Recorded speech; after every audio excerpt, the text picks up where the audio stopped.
Hello, welcome pen friends. My name is Chris and I'm back with another ink profile. We're moving right along, and so we're on ink number 6 for Ink Flight 25 from Ink Journal, the subscription box. And today the ink name is Adzukiiro. In fact, there's more to the name, so let me get my little cheat sheet because I've been on Google Translate trying to learn some stuff. So I'm going to try this. You know, it's a long name, and it's Kyoto TAG Kyo-no-oto, and then the actual name of the ink, Adzukiiro. At least that's what the translator lady said, and that's what my ear heard, but it might not be correct. You know, it's a large learning curve there. But let's jump right in, because this is a very interesting ink. I'm going to put it to the bath test, like always. And then we'll look back on the last one I did, the results, because after they dry, I end up with this, you know, kind of thing. So here's, the last one was the Stone Road ink, and here it is. It was very typical, and it completely vanished. You can't read it or anything. But that's typical, and I just wanted to give you a report. So, okay, while that's cooking, we'll go ahead and get started here. I like to start in my Rhodia Gold Book, which is my ink journal. Very, very quickly filling up too.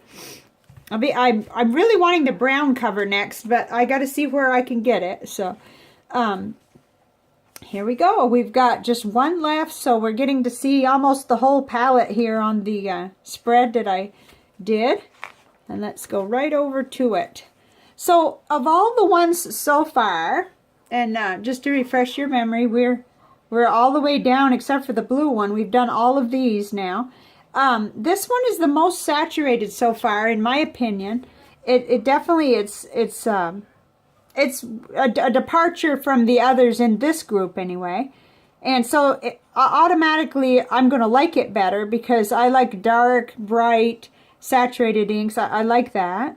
So I put it in the broad nib, and I had to re-dip the Serendipity because I wrote a bunch of letters, and it got away from me and I forgot.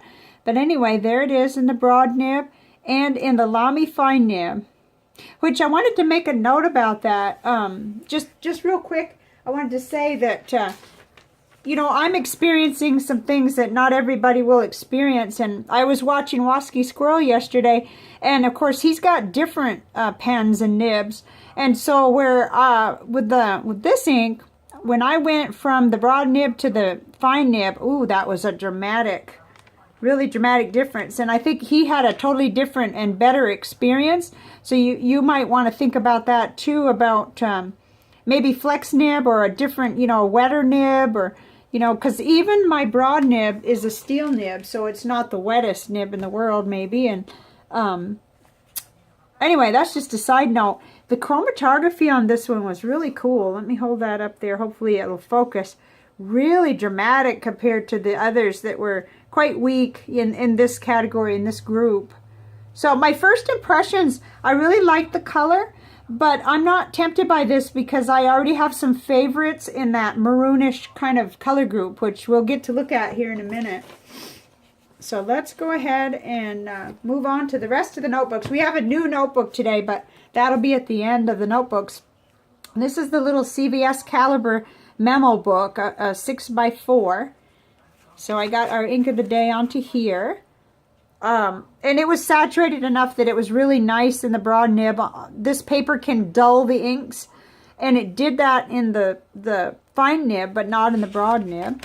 And it didn't bleed through, not even on a heavy application with a paintbrush. So nice. But I made a note, okay, but a little weak and dry in the Lamy fine nib.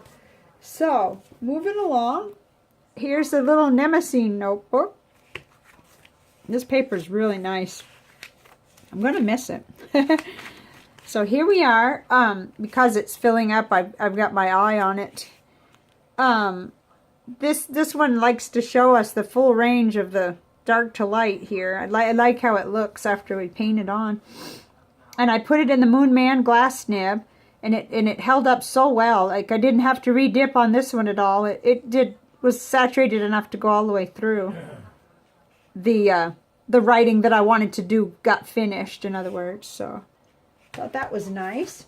And then next is the Cafe Note by Nanami Paper Company, or Nanami, I'm not really sure. I'll have to Google translate that too, I guess. And I put it, as usual, in the broad nib on the left and the Lamy fine nib on the right. Just categorizing and kind of, you know, keeping track of my intermittent fasting and low carb.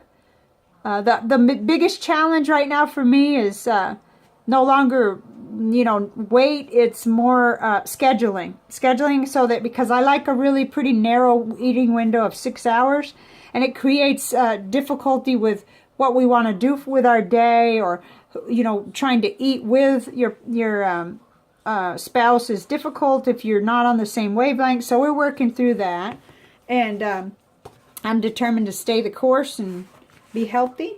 And then, okay, so here, this leads us to our new notebook. This was provided by viewer pen friend Mike, and it is it's got the Tomoe River paper in the 68 gram. So here's the back of it. It's called Live Notes, and it's by Pen Gallery, and this is where he gets them, pengallery.com.my. I'll give you a link for that, so don't worry about it now.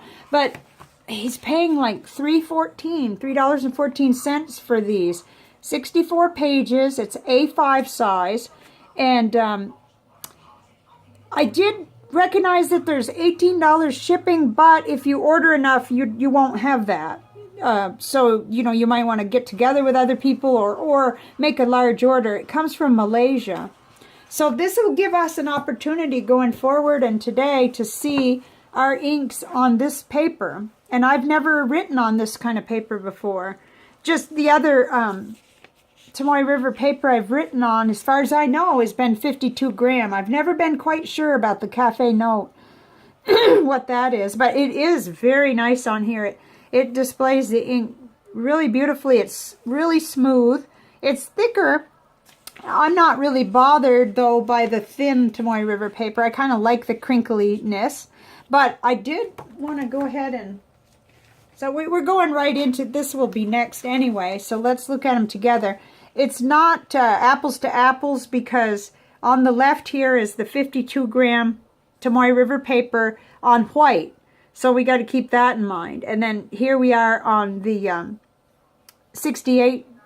68? Yeah, 68 gram on the ivory. So it is going to probably look different anyway.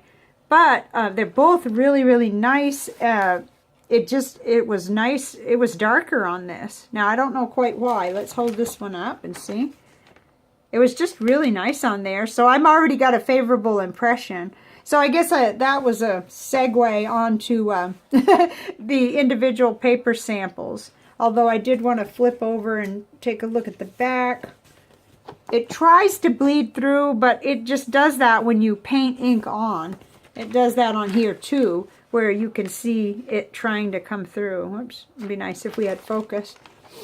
So I think that I'll have to continue to study, and I want to do that. Every ink that I profile until this runs out, we'll be looking in this one. And it may be that I'll want to write on more of this 68 gram. But here we are on the 52 gram. I don't want to confuse you too badly. On the white.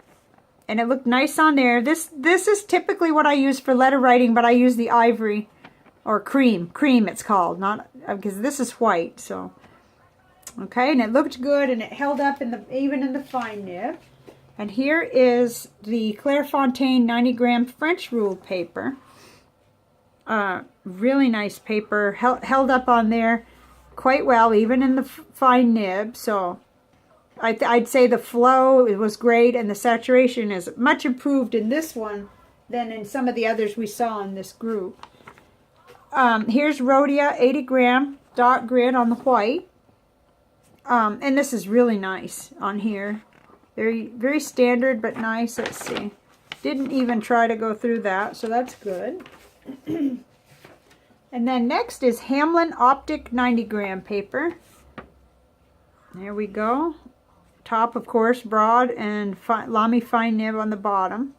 You know, and you can see the difference. Even if I hold it way down, I think, you know, when you're dealing with lighter saturation, you drop all the way down into a fine Lamy nib. It's a steel nib and it's quite dry. That's what you get, but I like this. It's very good. Okay, so Leuchtturm 1917 dot grid paper. I really do favor this paper. It looks nice and dark on here. The paper is a little thirstier. It reminds me, the Tomoe River paper, the 68 gram, is much smoother, but yet there was something reminiscent about the weight of the paper. I don't know why, but that's something I noticed. Okay, and it didn't go through there either. So that was real good. Okay, this is the paper, the Gilalo from France, that came in the ink flight this month as a pen goodie. And so I'm still, like, you know, trying to work out my writing. I think I may write too quick for paper that has this much texture. So I see quite a few little spots where there's white, and it's not skipping, because you know, we know these nibs. I know them both. It's not doing that, but I do write real quickly. So this may not be the paper for me, but it's really luxurious feeling paper, and it's nice. Okay, so here we are on the final paper sample. Office Depot College ruled. Again, it comes across nice and dark, like on the Leuchtturm, and it's saturated enough to be in that fine nib on this paper. It does try to bleed through, but that's a heavily painted on ink there. So there we have it. All right. Okay, so on our way to see the panel, let's just look in on our little experiment here. Okay, it looks like at this point I can still read it, and it's not easy to read, but with my eye I can read what's there. But you wouldn't want to address an envelope with that, I'm sure. So, pretty typical ink. Okay, you already saw the ink flight. What we want is the comparison panel. Okay, so here it is. Our ink of the day, Adzukiiro, is right in the middle. And it's just that nice burgundy kind of color that I have quite a few samples of, but the only kind of compatible or similar ink that I have in a bottle is Noodler's Black Swan and Australian Roses. Well, I also have Robert Oster Lipstick Red, but that does not hold up saturation-wise. It's not as, you know, not really comparable with Adzukiiro. So, I was trying to determine which one of these is the most similar, and I kind of think it might be Diamine Burgundy Royale, but I had tons more burgundy samples too. I had to just eliminate. I had to choose based on what I thought should go on here. I put the Tasha Ebby on here because we just did that last month, and it had a lot of interest, and it had some sheen. It was. I mean, if I had to choose between those two, I'd take the Tasha for sure. But I'm quite happy with what I have in this color group, so I'm a little bit influenced by the fact that I'm not in the market for a maroon, but you may be, so I'm trying to give you what you might need to compare. Interestingly, you know, ending up with 2 Diamine inks and 2 Monteverde inks that do compare was very interesting, and they're a little more saturated, even generally speaking, than the Adzukiiro. That'll probably never be easy to pronounce these things, but it's kind of fun to be able to find, you know, the Google Translator thing. I actually heard Wasky Squirrel talking about it on his pens in use, so I thought, well, I need to stop being, you know, avoiding this learning, and I need to try to start learning. Hopefully next month, though, there'll be something we can pronounce without having to work at it. Okay, what else can I say about this panel? Not too much more, really. I love Diamine Syrah. I've gone through 3 samples of this ink. It's really pretty, but when I was going through the process of choosing this color group, I did choose Noodler's Black Swan and Australian Roses, and I'm still happy. I love that ink. It's one of my favorites. It's one of the first bottles right after I purchased, I got, that blue ink by Noodler's, No, no, it's not Noodlers. It's Diamine Aqua Lagoon. And then I got like the black ink by Noodlers, Heart of Darkness. And then I got like Black Swan and Australian Roses. It's one of the first few bottles of ink I ever purchased. So even though it's a lot different than Adzukiiro, it still satisfies my color need in that group, I think. So anyway, hopefully this was useful to you. Let's move on to the visual journal, because I got some interesting things to say about what's going on with some videos that we all were running across this week. But here's how it came out for me. And I'm still, dabbling with the very little bit that I know at this point about Nick Stewart's technique of putting down the water with a paintbrush and then putting the ink on it and then making a second layer. Sometimes you get a landscape, just depends on how the ink behaves and how much water I put. And this is 140 pound watercolor paper, probably ought to be 300 pound. And then this is just where I just put a blob of water down and then put the ink and just sort of let it happen. No interfere, no trying to make trees or anything like I did here. Just dropping water. And I liked how it got purple. Let me hold that up. I got some purple out of it and some edging. And I don't know what was up with all of this. But maybe too much water? I don't know. Anyway, that leads me right into my next point. Nick Stewart, the artist, has new videos on his channel, some new ones that he put up free, and then he's got an online course and a coupon offer. So I'm going to link to his website to the online course, and please don't forget to use the coupon, for as long as that may be. I'm not sure how many coupons are available or how long, but it'll save you, I think it's half off on his course, and he'll show us how to, what to get, how to go about the technique with the water and with the bleach, and it's just amazing. So I'm really excited about doing this, and I thought I'd pass that on to you so you'd know about it. Okay, so next is going to be our final ink for this ink flight, and it's a blue, a very pretty blue. I have not Google translated this yet, but I will before I come on with the video. And I'd like to have that done by midweek, by the end of February 2019, so it'll be coming up soon. So let me know, what did you think of Adzukiiro? It's pretty. It competes with a lot of inks, though, in my opinion, where some of these are rare enough or unique enough that they might not compete head-to-head with a Diamine or a Monteverde or a, something we already are established with, like a Noodlers. This one's got more work to do, in my book, as far as whether I would purchase a bottle. It's got further to go, especially after seeing the Tasha Ebby. I really liked that one. I liked how saturated it was and how unique it was. But, you're getting an awful lot of personal opinions, so I better be quiet now and let you form your own. I'll see you on the next video. Bye for now.